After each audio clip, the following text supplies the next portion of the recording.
Temos bolsas para idosos, temos bolsas para deficientes físicos, temos bolsa para a formação de atletas, temos bolsa para o executivo. Essa para o executivo é muito importante, mas vou responder a sua pergunta.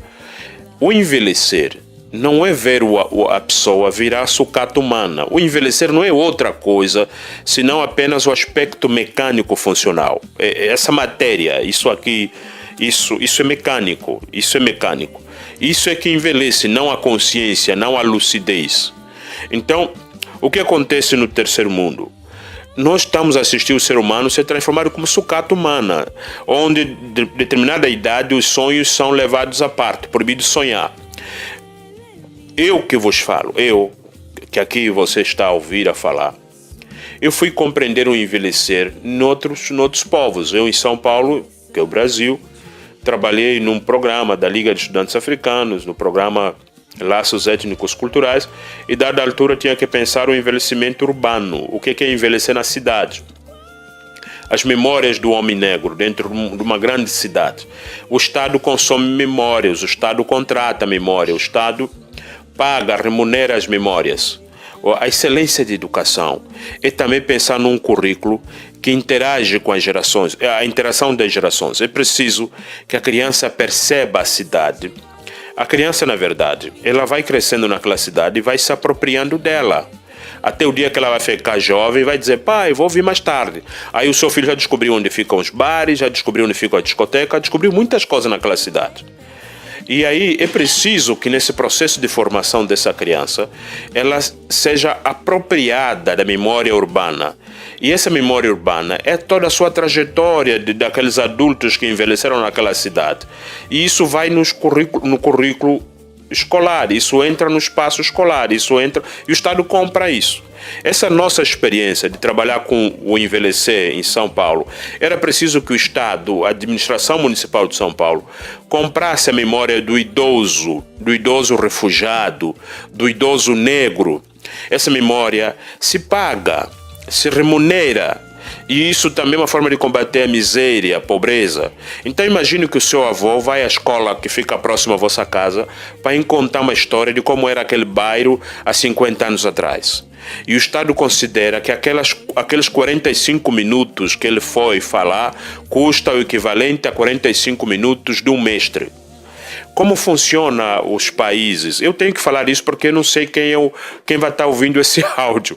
E tratando-se de Angola, a limitação de compreensão dos processos é tão grande, mas é tão grande que a gente, quando tem a oportunidade de ter uma entrevista, tem que esmiuçar, tem que comer o pão e explicar como é feito o pão para a pessoa tentar imaginar como deve ser o sabor disso que aquele senhor está a comer. Eu tenho que tentar te explicar como são os currículos, como se estabelece os orçamentos, como se estabelece os salários dos professores. Vamos supor que o Ministério da Educação do nosso país determinou que a hora-aula de alguém que tem ensino superior fosse equivalente a 500 kwanzas. Isso não passa na cabeça dos angolanos, não sabem por que eu ganho X. Na verdade, o Ministério da Educação disse quanto custa a sua hora-aula. A cada vez que você vai dar aula, cada hora vai custar X. Isso é que vai refletir no seu salário no final do mês. Vamos supor que esse mesmo Ministério da Educação, ele tem a hora-aula de um mestre. Quanto custa a hora-aula do mestre? Na época que eu trabalhava com a memória em São Paulo, a hora-aula dos mestres custava R$70. Foi um esforço, mas chegamos a um consenso com a Secretaria de Educação que a hora-aula de um contador de história que trazia memórias de tradição oral, literatura oral no espaço escolar, fosse elevado ao estatuto do mestre. Vamos supor que os nossos avós são mestres. E quando ele entra no espaço escolar para ele falar da sua memória urbana, aquele tempo que o seu avô foi naquela escola dar uma aula, o Estado vai depositar, vai pagar para o seu avô R$70. Mas no caso de Angola, vamos supor que o Estado pagasse pagasse, vamos lá, pensar que pagasse 30 mil reais para cada idoso que vai a uma escola 3 vezes, 4 vezes por semana, fica lá 2 horas explicar às crianças como que era sambizanga, como que era isso, como que era tal.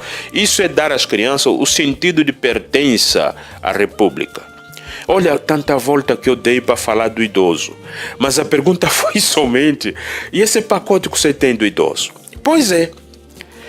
Esses idosos que vão entrar no espaço escolar, nós não os temos, porque eles não têm chamado a pedagogia, não tem um método do usufruto do espaço escolar.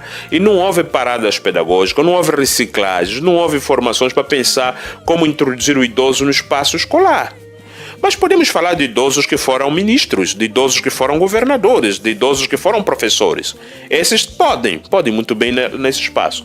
Mas eu voltando e tentando fechar o conceito de envelhecer, a ideia que tínhamos de envelhecer se resumia numa sucata humana, aquele que perdia utilidade. Mas na verdade o envelhecer é limitação física funcional. A limitação física é doenças, osteoporose, o resto, dor dos ossos, articulações, coluna contorcida, o resto. Mas os sonhos lá estão presentes na cabeça da sua mãe, da sua avó. Tem os sonhos, o sonho dele de falar inglês, de falar alemão, de falar francês, de conhecer Bélgica, conhecer Suíça. O sonho dele de ver de onde vieram os brancos que ocuparam o nosso país um dia, o nosso continente. Esses são todos sonhos. O sonho de ver onde foram parar aqueles negros que saíram daqui. É um sonho para ver o que é ser negro fora de África. São inúmeros sonhos. E outros sonhos mundanos, os sonhos técnicos, científicos. Sonhos de ver a neve. Né? Sonho de acordar num país que dá para pôr a mão no chão e pegar neve, sabe? Gelo fora da geladeira. São sonhos. Esses sonhos, esse volume de sonhos que são realizados num país é o volume de felicidade que se pode produzir naquele país. Isso, até bem pouco tempo, não se mensurava num país. A capacidade de ser feliz em Angola passa pela realização dos angolanos. Os angolanos têm que se realizar. E como os angolanos se realizam? É os sonhos se concretizar. Como os sonhos se concretizam? É preciso formar os angolanos para serem precisos na forma de conceber os sonhos. Sonho de família, no caso do mais jovem, mas o idoso não é sonho mais de família.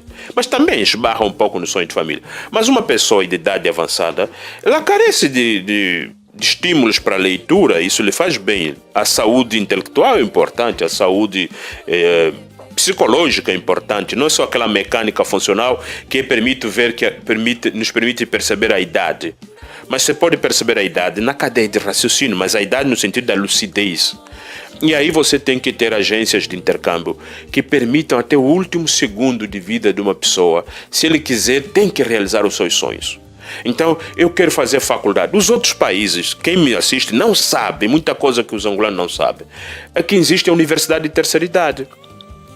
Existe uma metodologia, uma didática, como ensinar o idoso a entender, a estudar informática, como ensinar o idoso a entender de torno mecânico, carpintaria. Tem a metodologia da terceira idade, como tem a metodologia do menor, como ensinar uma criança de 8 anos de idade a usar computador. Não é a mesma forma que você ensina um jovem a usar computador. Então, se tem a metodologia do idoso, tem a universidade da terceira idade, por que não levar os nossos idosos para os países onde tem esses equipamentos, para que eles usufruam? Eles são partes do planeta Terra. Eles têm que usufruir a Terra até o último minuto da vida deles. Então as pessoas têm que ser felizes no nosso país. E as empresas, não há outra fórmula de ganhar dinheiro. As empresas existem para isso, para gerar benefícios sociais, gerar emprego, o resto. Mas o que justifica a existência das empresas é dar resposta aos problemas dos outros. Quando mais soluções você tiver a mais problemas, todos os problemas que você dá resposta, você ganha dinheiro com isso. Então nós queremos ganhar dinheiro. Para você que está a me escutar, idoso, venha. Vamos pensar aqui um plano de qual país você quer estudar. Porque você, ao estudar, supomos ao estudar na Alemanha, ao estudar na Inglaterra, ao estudar na França, ao estudar no Brasil, também tem o plano de saúde. Você tem que pensar ter acesso a equipamentos de saúde melhores do que Angola te oferece.